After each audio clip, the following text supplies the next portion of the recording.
तो अभी लास्ट में कुछ और क्वेश्चंस भी पुट अप करेंगे। आज की क्लास को मैं यूट्यूब पे आज ही पब्लिक करके और आपके ग्रुप पे भी साथ में डाल दूंगी, ताकि बाकी के जो एब्सेंट बच्चे हैं वो देख ले हैंड टू हैंड। हम लोग बेकिंग सोडा लास्ट क्लास में पढ़ रहे थे और बेकिंग सोडा की प्रिपरेशन मैंने करा दी थी।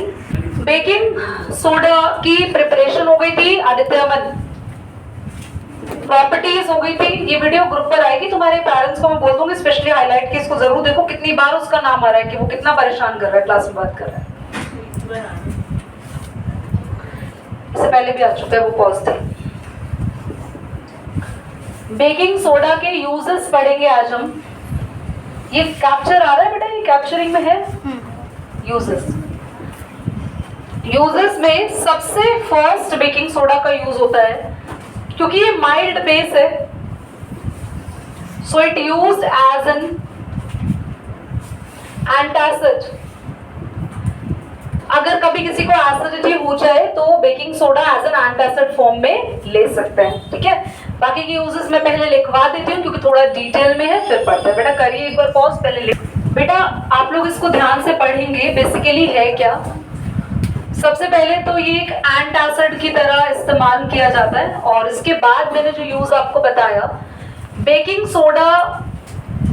सोडा को यूज करते हैं कुकिंग प्रोसेस को जल्दी करने के लिए भी। मैं ये पॉइंट अलग से एड ऑन भी लिखवा देती हूँ, लिखो लास्ट में। Baking soda speed up cooking time. तो देखेंगे बेटा, तो बेकिंग सोडा को केक्स, ब्रेड्स बनाने में यूज करते हैं, क्योंकि बेकिंग सोडा थोड़ा सा बिटर होता है, कड़वा, तो इसीलिए बेकिंग सोडा में हम मिला देते हैं टार्टरिक एसिड। तो टार्टरिक एसिड और बेकिंग सोडा को जब मिक्स करते हैं बेटा, ये एग्जाम में क्वेश्चन आएगा, बेकिंग सोडा में टार्टरिक एसिड मिलाने पर बेकिंग सोडा बन जाता है बेकिंग पाउडर। क्या बन जाता है? Baking powder. याद रखेंगे, whenever baking soda mixed with tartaric acid it forms baking powder। और ये जो बेकिंग पाउडर है इसको आप लोग यूज करेंगे केक्स और ब्रेड बनाने में, तो केक्स और ब्रेड बिटर नहीं होंगे, ये मीठे और स्वीट ही बने रहेंगे। अब दीदी इसको यूज ही क्यों करना है, हम इसको बिना यूज करके केक और ब्रेड नहीं बना सकते। आप केक्स और ब्रेड बिना बेकिंग सोडा और बिना बेकिंग पाउडर यूज करके भी बना सकते हो, बट प्रॉब्लम क्या आएगी, आपके केक्स और ब्रेड्स इतने फूले हुए नहीं बनेंगे, वो उनका साइज थोड़ा स्मॉल बनेगा। जितना अच्छे से केक स्मॉल से बिग होके राइज अप होता है ना, कहते हैं केक राइज होना, है ना, सुना है वर्ड, केक राइज होता है या ब्रेड राइज होता है ओवन में, तो वो तभी बेटर होता है जब आप अच्छे से बेकिंग सोडा और बेकिंग पाउडर का राइट अमाउंट उसमें यूज करते हो। अच्छे से का मतलब ये नहीं कि तुम पूरा लो और भैया बेकिंग सोडा ही डाल दिया सारा। केक में यीस्ट भी तो यूज होता है। हाँ, वो एक अलग रीजन है उसका यूज होने का, बट बेकिंग सोडा की जगह वो भी बेकिंग सोडा की जगह यीस्ट क्यों यूज कर सकते हैं आप? ही इज राइट, क्योंकि यीस्ट भी फर्मेंट होके कौन सी गैस प्रोड्यूस करता है, कार्बन डाइऑक्साइड, हम यूज कर सकते हैं। ओके, बोलो। केक्स और ब्रेड में तो वो ड्रू वगैरह के साथ जाता है बेकिंग सोडा, अगर उसको डायरेक्ट हीट के कांटेक्ट में लाएंगे तो कैसे रिएक्ट करेंगे? डायरेक्ट हीट के कांटेक्ट में लाओगे तो बुलबुले निकलेंगे, मतलब उसमें से एफरवेसेंस निकलेंगे। आप करके देख लेना, बेकिंग सोडा का पाउडर वो बनाना, छोटा सा लिक्विड बनाना, तैयार करना, उसको हीट करेंगे तो उसमें से बबल्स निकलेंगे। पहले बोलो, क्लियर इतना? ठीक है, आगे देखेंगे। फायर एक्सटिंग्विशर होता है, तो ये बनाना है मुझे, एक बार आप लोग मेरे साथ साथ उसको ड्रॉ कर लेंगे। करना बेटा, पॉज करना। फायर एक्सटिंग्विशर हम लोगों ने बनाया है। इस फायर एक्सटिंग्विशर के अंदर बड़ा सा एक ग्लास बॉटल होता है। इस बड़े से, मेरे सामने मेरे को देखते ही मतलब इतना सिंसियर हो जाते हो, उससे पहले लगे हो तो आराम से बात करने। ये बड़े से ग्लास बॉटल के अंदर ये जो हमने फिल कर रखा है, ये है बेकिंग सोडा, सॉल्यूशन में होता है, पानी में घुला हुआ होता है। इसके साथ ये एसिड है अलग से। जैसे ही आग लगती है, ये नोजल आप दबाते हैं, आप देखना फायर एक्सटिंग्विशर के अंदर ब्लैक कलर की एक नोजल लगी होती है, उसको दबाया जाता है। जैसे ही नोजल दबाएंगे, ये टेस्ट ट्यूब उल्टी हो जाएगी। ये जो थ्रेड होता है ना, थ्रेड टूट जाता है नोजल दबाते ही, और ये उल्टी हो जाती है टेस्ट ट्यूब। और उल्टी होने पर ये अपना एसिड सोडा में मिक्स कर देगी। और जब भी एसिड और बेस की रिएक्शन होती है, आप सबको पता है एसिड और बेस की रिएक्शन में सॉल्ट बनता है,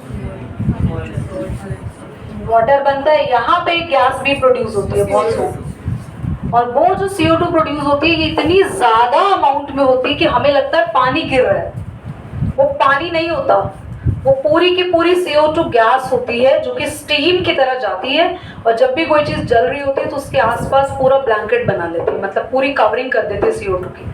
तो CO2 की कवरिंग होने से जो भी चीज जल रही है उसके अंदर ऑक्सीजन की सप्लाई खत्म हो जाएगी।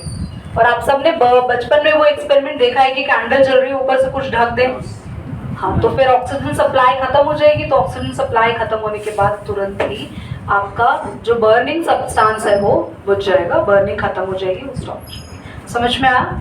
बोलो। एक बार फैट टूट गया तो फिर हमें पूरा इस्तेमाल करना पड़ेगा वो? एक्चुअली वो ब्रेक नहीं होता, मतलब मैं ऐसे तुम्हें समझाने के लिए बोल दिया, बस वो निडल वो उल्टी होती होगी नोजल, क्योंकि सिलेंडर को आप बार बार यूज कर सकते हैं, ऐसा नहीं है कि एक बारी में सारा खत्म हो जाता है, डिपेंड कि कितना यूज किया। बोलो। इसीलिए जब हम उसको प्रेस करते हैं तो उसमें पाउडरी सब्सटेंस नहीं होता, वो बेकिंग सोडा होता है। हाँ, तो वो जो पाउडरी सब्सटेंस नहीं होता, एक्चुअली ये इसमें बंद होता है पूरा, उसकी एक्सपायरी डेट होगी अगर वो पाउडर्ड फॉर्म में आ रहा है तो, ठीक है? ओके, पूरा एक साथ खत्म नहीं होता। देखा है ना, कभी कभार ऐसे हल्का फुल्का आग बुझा के फिर वापस टांग लेते हैं उस टांग को, ठीक है? चलिए करिए बेटा पॉज। ब्लीचिंग पाउडर हम लोग पढ़ने वाले हैं। ब्लीचिंग पाउडर, ब्लीचिंग पाउडर का फॉर्मूला होता है CaOCl2, ये फॉर्मूला होता है, ध्यान से सीख लीजिएगा सभी। बनाते कैसे है इसके लिए चाहिए, ये कैप्चर में आ रहा है, इसके लिए चाहिए CaOH होल ट्वाइस, इसका नाम है बेटा स्लेक्ड लाइम। ये प्रिपरेशन में मैंने जहां पे आपको स्पेस छुड़वाया था वहां लिख लेना है।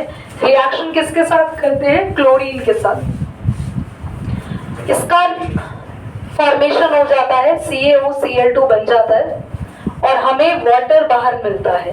देखो Ca एक O और Cl2 बन जाता है और H2 एक O बचेगा ना, क्योंकि O एक्चुअली में दो है पर एक यहाँ यूज हो गया तो एक O बचा, वाटर बाहर। ये बना आपके पास ब्लीचिंग पाउडर। ब्लीचिंग पाउडर को एक और नाम से भी जानते हैं बेटा, इसका नाम है, केमिकल नेम है कैल्शियम ऑक्सीक्लोराइड, मैंने नोट्स में लिखवाया है कैल्शियम ऑक्सीक्लोराइड, और एक और नाम है इसका क्लोराइड्स ऑफ लाइम, जो भी मैंने आपको नोट्स में लिखवाया है। ब्लीचिंग पाउडर का जैसे ही आपके माइंड में नाम आता है, आपको सबसे पहली बात ध्यान में आनी चाहिए, ब्लीच क्या करती है? कलर को डिस्कलराइज कर देती है। कहीं भी कपड़े पे ब्लीच लगा दोगे ना तो कलर हटके व्हाइट हो जाएगा। नाउ अब एक्चुअली में ब्लीच कौन है बेटा? एक्चुअली में ब्लीच ना ये है। अब दीदी अगर ये रियल ब्लीच है तो इससे ये क्यों बना रहे हैं? क्योंकि Cl2 को तुम कहीं बॉटल में स्टोर नहीं कर सकते, इतनी रिएक्टिव है। Cl2 को कहीं स्टोर करना पॉसिबल ही नहीं है, आप यूज ही नहीं कर पाओगे उसको, तो इसलिए इसको इसके साथ मिला के ये बना दिया गया, क्योंकि इसमें CaO का कोई काम नहीं है। मेन काम कौन कर रही है? Cl2। तो which is the real bleaching agent? Cl2। अब इसकी प्रॉपर्टीज क्या है जो लिखवाई है मैं वर्बली बता रही हूँ। देखो सबसे पहली प्रॉपर्टी मैंने लिखवाया, व्हाइट पाउडर है, अगर आप इसको स्मेल करेंगे तो बहुत ही अच्छी खासी स्ट्रॉन्ग क्लोरीन की स्मेल आएगी। अगर घर में भी ब्लीच है, do you have bleach in your home? या मम्मी ने ब्लीच का लिक्विड नहीं खरीद रखा है यार, व्हाइट कलर का रेन वाला, हाँ लिक्विड आता है ब्लीच का, तो उसको स्मेल करना, you will analyse the chlorine smell कैसा होता है। उसके बाद है ब्लीचिंग जो है ना, ब्लीच ये आराम से पानी में घुल जाती है, मम्मी भी देखना डिजोल्व करेंगी पानी में घुल जाएगी, पर पानी ना हल्का हल्का सा मिल्की हो जाता है। वो हल्का मिल्कीनेस पानी में क्यों आता है? क्लोरीन की वजह से आता है, लाइम की वजह से आता है, लाइम सॉरी CaO की वजह से आता है, दैट्स द रीजन। अगला इसमें मैंने लिखवाया ये एसिड से रिएक्ट करती है, वहां रिएक्शन भी मैंने लिखवाने के लिए स्पेस छुड़वाया। देखो तो CaOH होल ट्वाइस को कभी भी आप डाइल्यूट एसिड से रिएक्ट करेंगे, देखो क्या बनता है बच्चों, ध्यान से देखो कहाँ क्या हो रहा है। ये Ca और SO4 एक साथ आ जाता है, या ये नहीं लेना चाहिए था, CaOCl2। अब ठीक है, Ca और SO4 एक साथ आ जाता है बेटा, कोई डाउट तो नहीं हो रहा है यहाँ पे आप सबको? पक्का मैंने यही तो लिखवाया तुम लोगों को, है ना? देखो अब CaSO4 एक साथ, क्लोरीन गैस अलग बाहर निकल जाती है, क्या बचा? जल्दी बोलो क्या बचा? H2 और वाटर बाहर। तो अगर आप ब्लीच में कभी भी एसिड डालेंगे तो कौन सी गैस निकलती है? ये याद रखना, ब्लीच में कभी भी एसिड डालोगे which gas will out, chlorine gas. यहाँ तक समझ में आ गया? ठीक है, अभी 2-3 पॉइंट्स इसके और है। ये रिएक्शंस आप लोग नोट कर लेना जहां मैंने स्पेस आपको छुड़वाया है।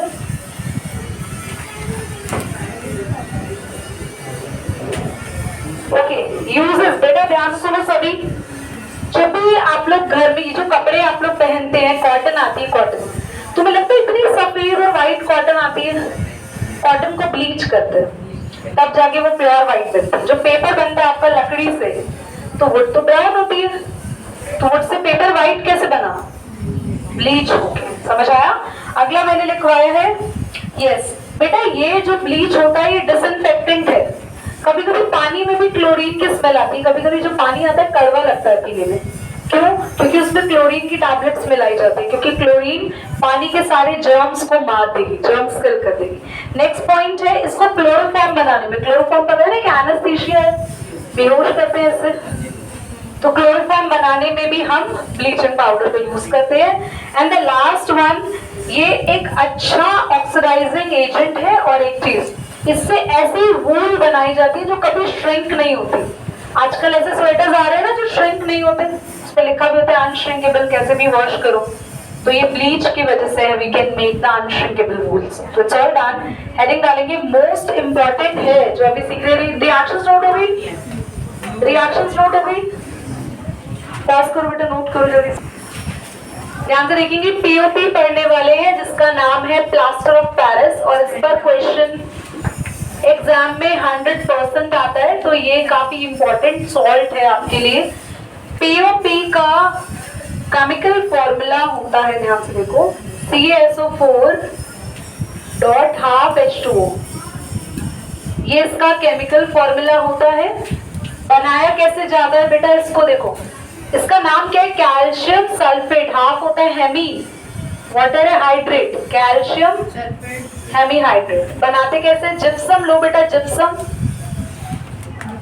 CaSO4.2H2O, ये जिप्सम है। इसको हीट करो बेटा, ये याद रखना है पक्का आपको, 100 डिग्री से थोड़ा भी ऊपर चला गया ना टेम्परेचर, तो सारा का सारा पानी उड़ जाएगा, आपको खाली CaSO4 मिलेगा। बर्न्ड पीओपी कहते हैं इसको। तो अगर आप इसको हीट करेंगे तो हाफ H2O इसके पास रहेगा, 2 में से हाफ गया बेटा, 1.5 H2O, इसको 3/4 बोलते हैं, क्योंकि 2 1 2 + 1 3/2 ना, 3/4 मतलब 3/4 हिस्सा नहीं भी बोलो तो 1.5 H2O बाहर निकल जाता है। क्या ये चीज क्लियर हुआ? ये बना, ये क्या बना? पीओपी। कैसे बना? जिप्सम से। जिप्सम को हमने हीट किया किस पे? तो कितना वाटर बाहर निकल के बना? हाफ। कितना बचा? हाफ बचा, हाफ।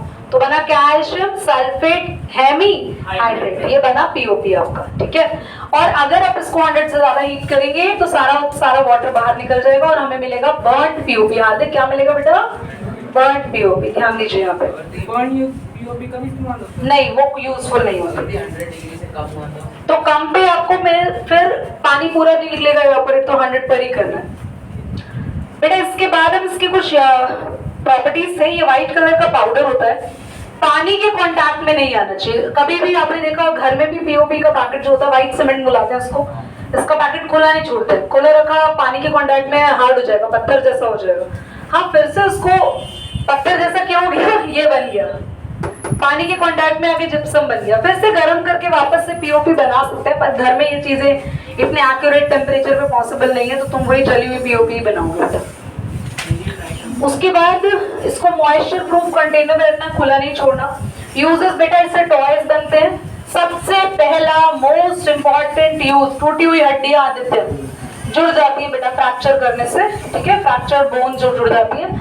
उसके बाद प्लास्टर करते हैं ना, ठीक है, टॉयज बनाते हैं, आपकी घर की दीवारें जो होती है उनको स्मूथ करते हैं। फायर प्रूफिंग मटेरियल, आग नहीं लगती, वो मटेरियल बनाने में इनको यूज करते हैं।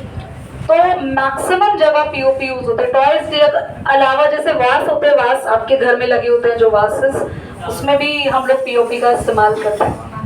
Salt are all over, water of crystallization रहता है। 5 मिनट का टॉपिक, उसको नेक्स्ट में करेंगे, रेड पार्ट।